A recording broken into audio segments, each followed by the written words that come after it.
Awesome. 2.4 are your profile images and your cover images. Here they are on the profile of Facebook for Business. You can see the profile image on the left, and the cover image is the large one spanning the entire screen. So let's start with our cover images. So your cover image is larger than anything else on your page, and it's most often the first thing that people notice. There was actually a recent eye tracking study that discovered that users spend more time looking at the cover image on your page than on your wall posts and ads combined. So it's an amazing opportunity to present your business in an appealing way. How do we do that? How do we optimize our cover image? There are a few strategies and a few general guidelines to use, so let's have a look at them. So the optimal size for cover photos is 851 pixels by 315 pixels. And to get the fastest load times, so when someone goes to your page, it doesn't lag behind the rest and slowly load and then appear, you want to save it as a JPEG file that's less than 100 kilobytes. So the general and most important rule for header image and all of your images on your page is simplicity. Don't overcomplicate things and don't try and throw lots of details in there. Just keep it nice and simple. This is Twitter's Facebook page, and this was their old header image of 2013. And as you can see, it's just their Twitter bird logo, a simple purplish color background, and 2013, which was the year. So as you can see, they say that they're the world's #1 news release service, and now all of a sudden you know exactly what they do.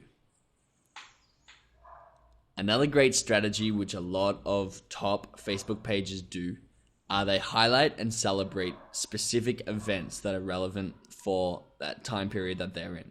So here is Walmart celebrating the 2014 New Year with customer photos and obviously celebrations of that year. So here is another awesome header image from Twitter's official Facebook page that show all of the tweets sent during the French and English soccer match in Euro 2012 match. And it's very relevant to the time period and it looks aesthetically appealing. So people can look at this and relate to the current event. Okay, so note here, this is the old design of the Facebook page, but I just wanted to point out this really important point of right aligning your image. This was Samsung Mobile USA's page, and as you can see, the general focus of the image is on the cover image, that is to the left where that person is holding the phone. It really sends out an unbalanced vibe for the entire page. And I'll show you now how much better it looks if they switched the text to the left-hand side and the phone to the right-hand side. So this is, again, an old Facebook page style, but you get the general idea. The UFC Ultimate Fighting Championship put the main focus of their image on the right-hand side, away from their profile picture. And it just looks so much more appealing and so much more balanced. The other important point about right aligning your image is that when people view your Facebook page on a mobile app, the profile image is actually moved up inside the cover image. So if it's on the left, if the focus of your cover image is to the left, the profile image will actually be covering that on the mobile app. So that's why it's really important to right align your image. A really great strategy that a lot of advanced Facebook users actually implement is a call to action.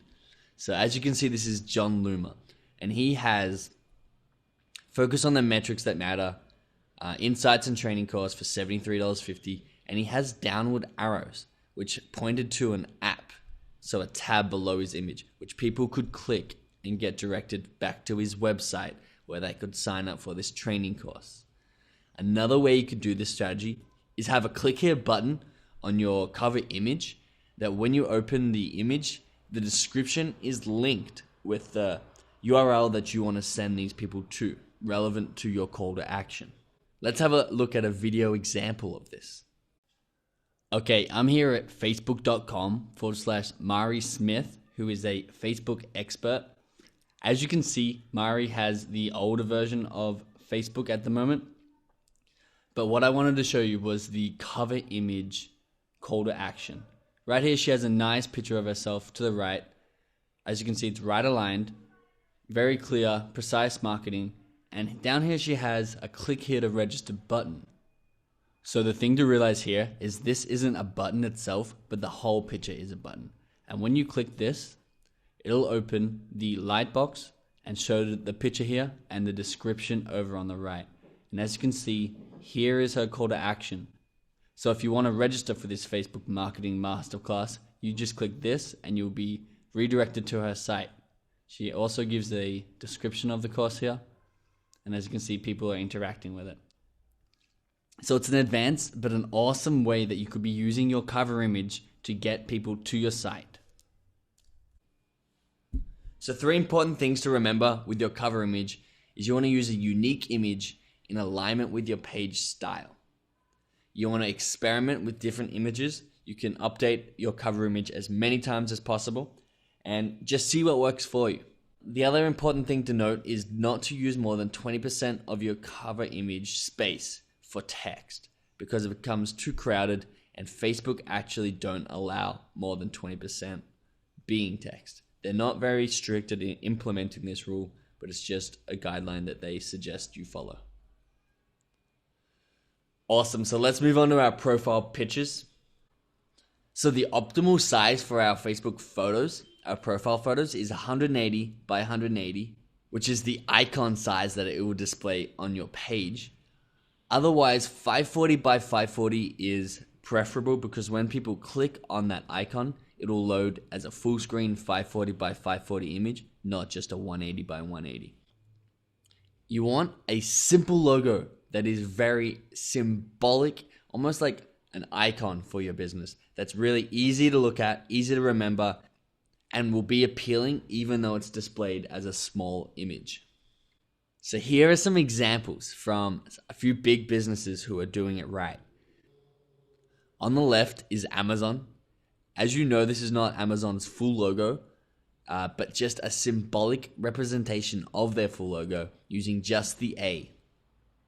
They only use 3 colors here and they keep it very simple. Mashable is the logo in the middle.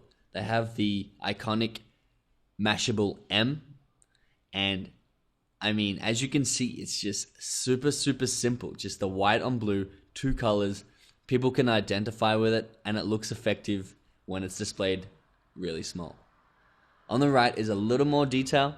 If you want to go this option, I highly recommend that you keep the detail to a minimum. But here are Oreo, who have, it is almost a symbolic representation of their Oreo cookie.